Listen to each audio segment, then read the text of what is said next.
Don't forget to subscribe to Basement Tales. Just go on Apple, iTunes, or wherever you get your podcasts and hit that subscribe button. We release a podcast every Thursday.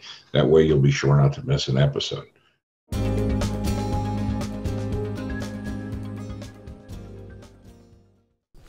Welcome to Basement Tales with Sam Jackman, Charlie Einsman, Ed Grass, and Sandra Delancey. We have fun telling crazy but true stories about turning the worst possible property disasters into bags of money. Along the way, we'll pass along some important lessons to help you make cash on real estate. Sam and Charlie walked away from cubicle hell 25 years ago. Starting with no property, they created their own Clear Sky group of companies, sold hundreds of houses, bought dozens of rentals, and made millions in hard money loans. I'm Ed, a big firm litigator until muscular dystrophy made me find a hobby other than suing people. I miss it. Sandra's the normal person here with a real job plus some rentals. Her decades of friendship with the group, from office flunkies to property gurus, might help keep us all humble and focused on learning something. I wouldn't count on it. Oh yeah, I heard Carter was over at your house, and did he just start demoing without asking what was going on, or what happened? I have about 3 holes in my ceiling in the kitchen area. He says he saved you $7,000 by making those 3 holes. He saved me $7,000. I saved you $40,000. I'm wrong. I mean, what does that even mean? I know. I saved myself $200,000. Carter went from bingo to boyfriend. Exactly. I need to get a new sign for him. He's my boyfriend now. Yeah, he has a lot to say about everything. Oh yeah, very loudly too. I was over at Sam's. Does he have a lower volume, Sam, by any chance? I don't know how to get him adjusted to it now. Maybe we could have Charlie Grass, our sound engineer, just reduce him the next time he's on the podcast. I was in a meeting and he came up and I told everyone to be prepared. This guy's going to be loud. So I don't know when he'll come up. So he just busts into the room and is like, Sandra! Like the Kool-Aid man. And there he is. He insists he calls you Sandra. Does he? I don't know. It's just loud. It's very loud. And everyone started laughing on the call. Like, I guess he's here. So... maybe we'll have to call him today, but I suppose it depends on the topic. I don't know if you guys have had any good tales the last couple weeks you want to chat about. Got a good pre-foreclosure story. What? There's pre-foreclosure? Yeah, not too many. I thought they'd canceled that too. Yeah, very limited pre-foreclosures. Wait, is this a trickle that's starting to happen, or is this something? No, this is just a one-off. And the poor guy didn't realize that they were going to cancel his auction sale anyway, because it was a VA loan. So the way it works is that pre-foreclosure is basically a property where the loan is in default, and there's a lot of equity in the property, and it's scheduled to go to a foreclosure sale. But in this case, it was what's called a VA loan, VA Veterans Administration, and so during the current foreclosure moratorium, these loans aren't allowed to be foreclosed on. But this particular house was up, it was published in the newspaper. So the way it works is that before a house gets set for foreclosure auction, you have to publish an ad in the paper to open up the auction date to the general public. So in this case, the guy was a veteran. So he had a VA loan. I think he might have had some PTSD or something like that. So he wasn't all the way there.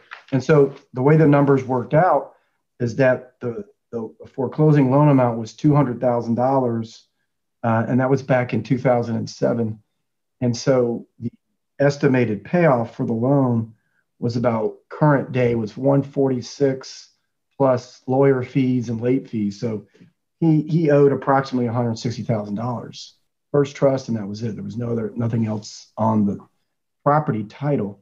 And so the after repair value of the house was $390,000. So a good friend of mine, initials TC, went out and tagged the house and called him and emailed him, and the guy responded back. The owner responded back.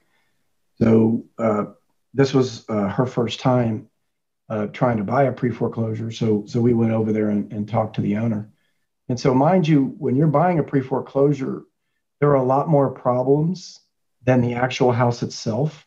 In other words, something's going on with the owner. He either has an alcohol problem, a drug problem, in this case, maybe a PTSD problem. There are some issues going on.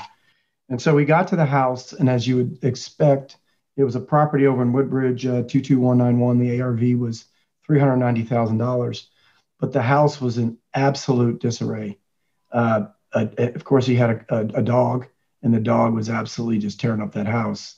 And so the actual renovation expense was anywhere between $90,000 to $100,000 because it needed everything. It needed a new roof, it needed new windows, it needed new bathrooms, kitchens, it needed the floor plan to be opened up. So the renovation budget was $90,000, and he owed about $160,000.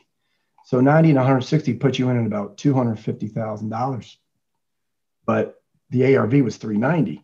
So what we did is we came in and made him an offer of $230,000.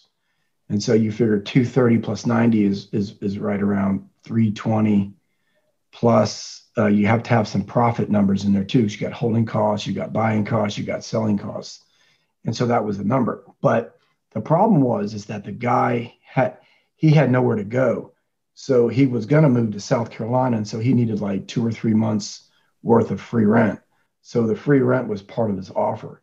But in the meantime, though, the VA sort of cut off his benefits.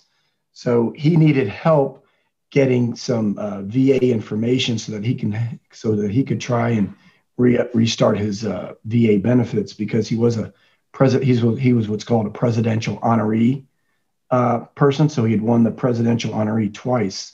So I guess he said he was under some sort of program where the government was paying his bills, but I guess that program ended. I'm not even sure if this was an actual reality program. I've never heard of anything like this, but the fact that he was a presidential honoree, he won it twice. He was in special forces and he won it twice. Maybe that is the program for those kinds of guys, but he was retired military, but he seemed to have PTSD or something like that.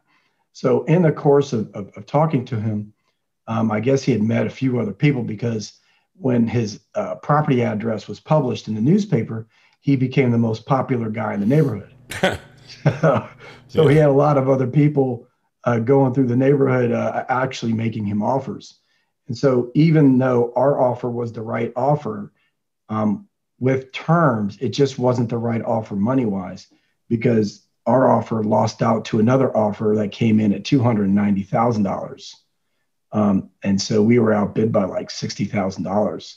So if you take 290, add the $90,000 in renovation it was going to need, I mean, that's $380,000 before you get to holding costs, before you get to selling costs, and before you get to buying costs.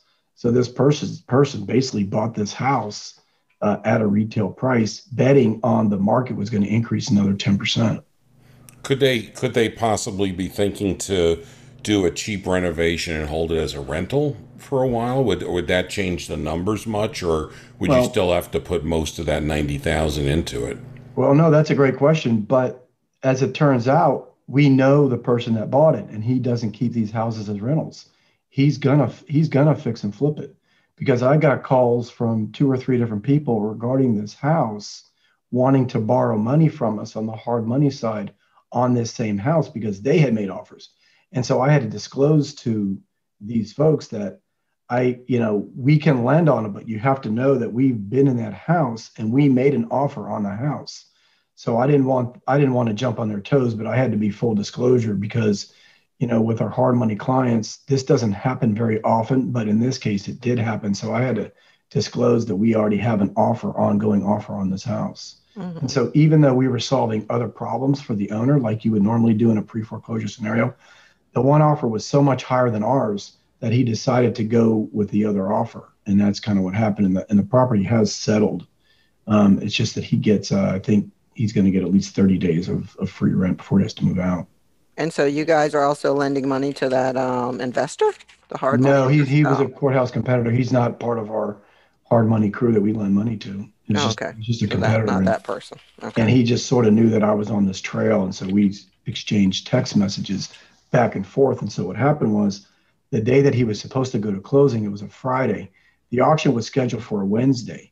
So he sends me pictures that Friday of the guy refusing to go to closing because he was all, he was all drunked up. He had too much to drink and the closing was at 12. They went to pick him up at 11. The guy was already drunk, so he refused to go to closing. And so then what happened was the Monday before the Wednesday of the auction, I guess they reset closing at 9 o'clock in the morning and he ended up showing up to closing and then they finally closed the house. That's a sad story, Charlie. Yeah, that's a sad story, but that's the reality of the marketplace. That's how it is in the basement. That is Yeah. how it is in the basement. That's true. Kind of not great in the basement sometimes.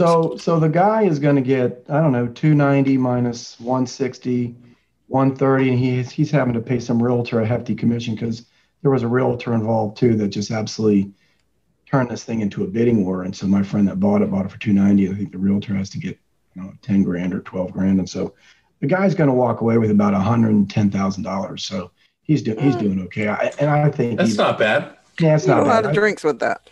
Yeah, it's a lot of drinks, a lot of wine. Yeah, you can buy a lot of wine with that. So I guess for 110,000, we're going to be drinking for a long time. No.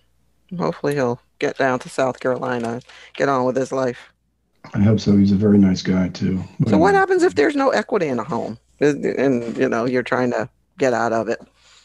Well, in this case, it would have to be either a short sale or you just let it go to foreclosure auction, let the bank take it back.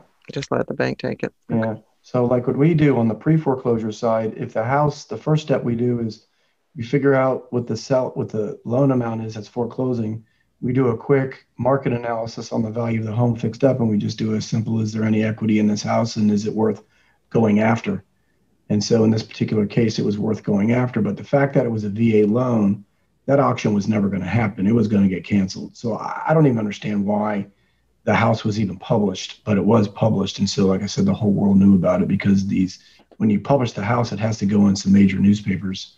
It can't just be published on the side in some podunk newspaper. It's got to be in this case, it was either in the Washington Post or the Washington Times. I don't remember which paper it was in.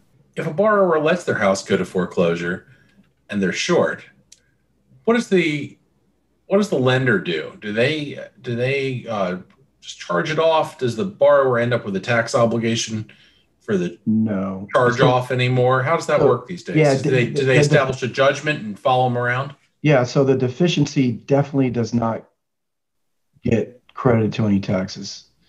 So what happens is if there is a deficiency, the bank can make a choice to say, okay, should I go after this person any further for a deficiency judgment? And obviously odds are you're not going to get any water out of a turnip, right? You can't squeeze enough out because obviously they're probably going to file bankruptcy because obviously they don't have any other assets most times. So a lot of times the banks will just let it go, write it off as a deficiency minus the money they collected. And the person walks away. Yeah, and the person walks away with the foreclosure on their record. Yeah, with the foreclosure on the record. But again, even at the foreclosure auction, that's just an ownership transfer.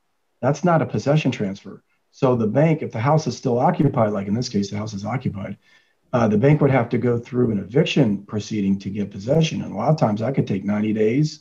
In COVID, it could take a year. And so, the bank's got to still do that to get their money before they could even sell it. Well, I know, Charlie, you work with a staff person to track the foreclosures themselves. And I think I saw or somebody said in the greater DC area, was there just one foreclosure that was for today and that was it? Is it that light? It's that light. So what we do is we track Prince William County, Fairfax County, Alexandria City, Arlington, and Washington, D.C. Those are our 5 main areas that we cover on a daily basis. We don't go down South Stafford or Spotsy. Most of my other competitors do, but we don't. So in those 5 jurisdictions, like this week, and so we're sub end of July 2021. There was one auction all week, and that was in Washington, D.C. None on Monday, none on Tuesday, none on Wednesday. And then Thursday, there'll be one in D.C. and nothing on Friday. And Q Street, where we've owned houses before. Yeah. And so in approximately 18, 19 years of doing this, I have never seen anything like this ever. Because even in a normal market, the foreclosure rate runs about 1.3%. So even if you have, no mortgage, no moratoriums, no eviction moratoriums, a normal market where the market's neutral going up, it's a 1.3% foreclosure rate, even in a healthy environment. So you still have a bunch of auctions going on Monday through Friday. I mean, I would say anywhere between 15 and 20. Now you're talking about one?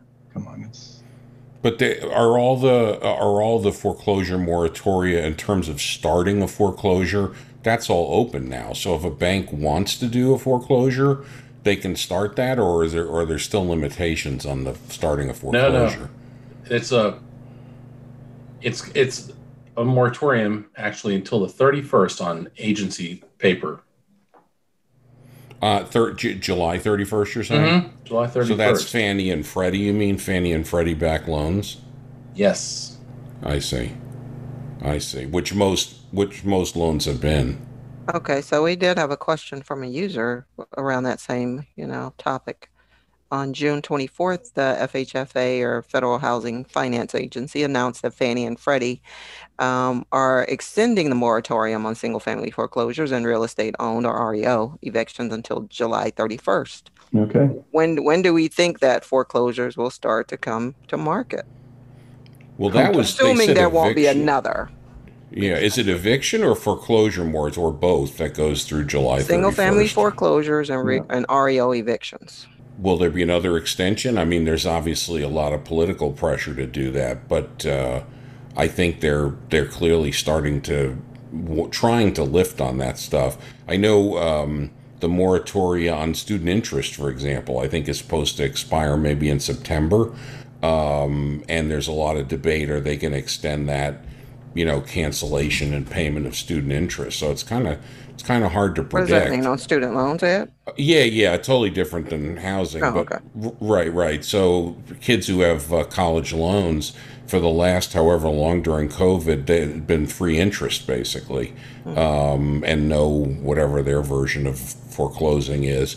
But that's supposed to end in September, and there's a lot of political pressure to extend that. I think it's cost something like $56 billion in forgiven interest.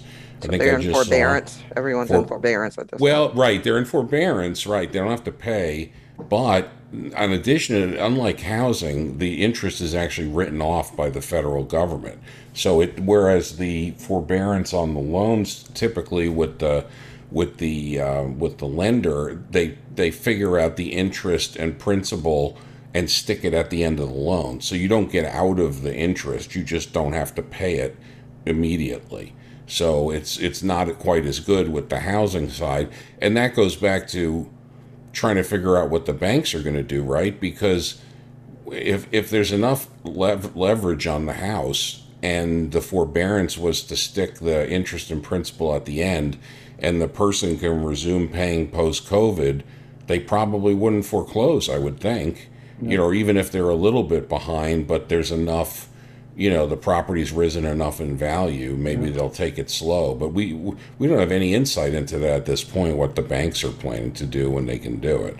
Yeah, but that makes a lot of sense, because that brings up another point in I would say almost every single metropolitan area in the country, the houses have increased in market value at such a high percentage that it outweighs any interest payments on the forbearance that's being tagged to the back end. So basically, the bank is in a much safer position, let's say 2 years now, up to 2 years down the road, than they were even before that, because of the appreciation in all the metropolitan areas. Mm-hmm. I mean, just like DC alone, from January until June, because we just redid our portfolio numbers and all of our rentals, our entire rental portfolio has gone up 10%. That's in 6 months. And that was already another effort that we did last year, where the property values have gone up 10 to 15% last year. So there's been so much equity put on to residential housing that it far outweighs the interest payments that are getting put on the backside of these forbearance loans that are being well, even this gentleman you mentioned in the basement tale, he had equity in the property, and it didn't hurt that he had a lot more equity than he would have had because of this run up in the values. But it's interesting because it's sort of the exact opposite of '08 when the property values were dropping, like a rock. Everybody had bought high, then the values dropped. Here, people have been, buying relatively high, maybe over time, but all of a sudden there's been this huge bump up right around the time. But that you would think for that reason, now would be the time to lift the foreclosure moratorium, because hopefully it won't result in a complete deluge of foreclosures. Although there's probably going to be a higher incidence of eviction of renters. It seems like a lot of people are really behind on getting paid, and they've had it and they want people out. But the banks, I think, may not, be so aggressive. I haven't seen any hint as to what they're going to do. Wow. I mean, there's only so long you can go without getting, payments. I mean, even the banks have to keep their lights on, right? Right. Right. Well, all these market disruptions, you can't tell what will happen with prices or anything, right? Because of all of these, because there's no model. We have no model for what this is. I mean, we might have a model. We have no historical precedent for what it is. Mm-hmm. Right. Well, for all we know, if Delta variant COVID is terrible, maybe the market freaks out in the fall or winter. Maybe prices fall. Or maybe that means interest rates go down even further and everybody keeps buying houses because, even the same exact event, it's hard to predict what's going to happen. And I guess the best underlying metric, it seems to me, is I keep seeing about how the undersupply of houses, because there just weren't enough houses built after '08. Everybody was so freaked out, they stopped building units, but the country kept growing.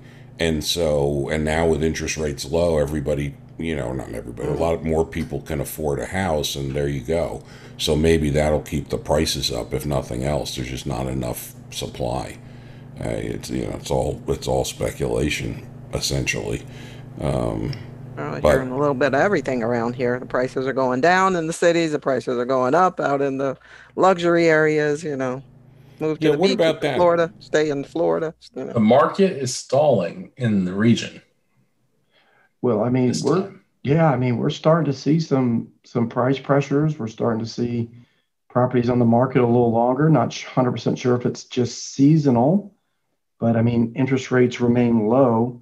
So to us, it just doesn't make any sense what we're seeing right now. It's kind of to me, it doesn't feel seasonal because there was so much prior demand, right? It seemed almost absolutely, you could never satisfy it. And so if 25% of the market went on vacation, there'd still have been, you were having so many offers on every house. Now they're not seeing a single offer on startup homes, in Southeast DC, in entry-level condos in Midtown DC. Oh, entry-level even has gone the down condo a lot. market, That's interesting. Quiet. And the entry-level in Southeast, which is an entry area, also quiet. A lot of stuff. Yeah. Suburbs, quiet. Charlie was saying his own neighborhood in Prince William County was stalled out. Yeah. Remember you said one of the first things you noticed, Charlie, was that Orange Hunt neighborhood that all of a sudden a bunch of houses came on and were sitting there. Do you know what's ever happened? Did those things get absorbed, or is there still a bunch sitting on the market? No, they're still sitting. They're still sitting on the market. And that's the same thing too, like Sam said about condos in the city, right? We're talking all these different product types. You're talking about a suburb in Fairfax County of single families, older single families, where there was a glut of inventory that just popped up and it's still there. And then Sam's talking about condos in DC, where especially like in a 12-floor high rise, we had a chance to buy a condo. It was a studio, so it was a 0-bedroom and 1 bath. It was worth maybe $290, and we could have picked it up at $210, and it needed maybe $20,000 in work. Well, you guys out there are saying, okay, well, you're in there for $230. The condo's worth $290. You've got a $60,000 mortgage. You got a $60,000 margin. Well, fact of the matter is, this condo building had 8 or 9 active condo listings, right? 8 or 9 active condo listings. It had maybe 1 under contract in the last 60 to 90 days, and some are sold. So there's a glut of inventory in that building alone. And we were scared. We thought the 290 could easily turn into 260 right away, a 10% drop just to get it sold. So then our profit margin of 60 grand is going to dry up to at least 30 grand plus holding costs, plus buying costs, plus selling costs. We're at what we thought was maybe a break-even proposition. And so we turned it down, but we're turning down a lot of deals just because the numbers are just kind of whacked out right now. Mm-hmm. I was gonna say that, the price points are still kind of ridiculous in the city, but 260, 210, whatever, that's not too bad. Yeah. In the city, especially in the up and coming areas. Yeah. Problem is, I think the condo fee was like $450, $500 a month or something. Which is actually probably relatively low, right? But it's still still when you add it on to the mortgage, it makes a big difference at that number. Yeah. What do you think that would have rented for, that unit? Let's see. What was it? It was a 0-bedroom studio. So my guess was about 1,500, 1,600. Sam, right? Somewhere in there. Yeah. Yeah, I think so. So it doesn't hit that one rule, or what is that again? The 100 times rent rule. Yeah, 1% rule. Yeah, 100 times rents. Mm-hmm. Right. So it's still too low to satisfy that. So then if you only really want to flip it, then you're exposing yourself to a lot of market risk. Yeah, but that's an investor buying it. I mean, there should be some owner-occupant who might be interested in it. That's pretty. Oh yeah, a retail buyer. Yeah, this was an off-market. This was sort of like an off-market kind of deal. It needed a fix-up. Yeah. So I mean, I think if someone came in with a retail fix-up, it would have been 45 grand instead of 30. Yeah. So that would have been another level of problems. What does a retail fix-up mean? Well, yeah, that's a great question. Just how much it would cost a person who called a contractor out of the yellow pages. Ah. Yeah, because he's saying, because the difference is like a retail renovation and a wholesale renovation are different because we're high volume players. So we're going to get the best prices from our contractors because we do volume. Mm-hmm. As a single individual homeowner isn't going to get that same pricing. So like Sam was saying, they're going to jack it up to a retail price. And they're going to add on, you figured 30%. Yeah, they have a lot more interaction with the person having the work done. There's a lot more selection. It's time consuming and all that. Unless they get our buddy Carter in there. Oh. Well, that's like the roulette wheel at the carnival, I think, to see what shows up, what you get. But yeah, I mean aren't these whatever the meetings, the REITs, or I guess that's not, whatever the property meetings are, don't they try to have like discounts on cabinets and the REIAs, trying to connect you up on the REIAs? That's it. So the REIA stands for Real Estate Investment Associations, and or REIG, which is Real Estate Investment Groups. The difference is that a REIA is actually associated with a national REIA, whereas the real estate investment groups anybody can start a real estate investment group. And so these REIAs, the associations, have a deal with Home Depot, where if you buy your stuff from Home Depot, you get pretty good discounts off of paint and everything else. And then you also get a 2 to 3% rebate on everything that you buy. So these REIAs do offer discounts, and some of them deal with lows too. It just depends on who it is.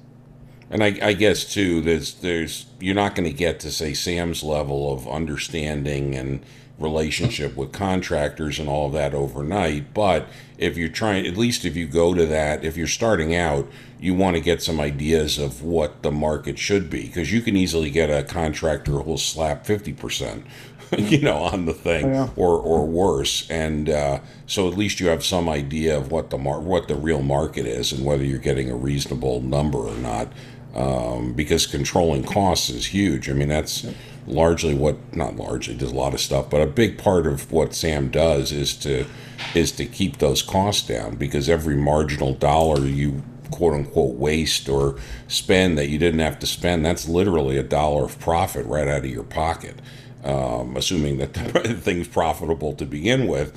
If you have to pay an extra $2,000 for something, there goes your profit, $2,000 in profit. So but everybody loves the producer like Charlie going out there and getting the loans and the deals. Yeah, Sam's like a lawyer. No. Oh, making that's quite an insult. Well, well, it's like they say about lawyers. It's they call them rainmakers. You know, that are going out and getting cases, or the insurance people who go out and get people to buy life insurance. They're called producers. So I don't know what we call Charlie. And not that Sam doesn't do any deals. He does plenty of deals. But I guess shark maybe. What's the word for rainmaker? He's the rainmaker. I'm the cleaner. I just clean stuff up. The cleaner. You just find things laying around and try to help out. We just clean it up. Mm-hmm. Yeah. Well, that's an interesting day today, talking about the market and what we're facing. I think that if you like what you've heard, you can like us and subscribe. Maybe one day soon we're going to have our guest Carter back to comment on season 2, because this is our first episode of season 2. That's right. Carter will be back, and we'll be able to hear from Sandra and what she thought about his work. Yeah, I'm excited to know about that. Well, let's plan one way or the other. We'll get Carter on the phone next week, and we'll get a full report on Sandra as a client.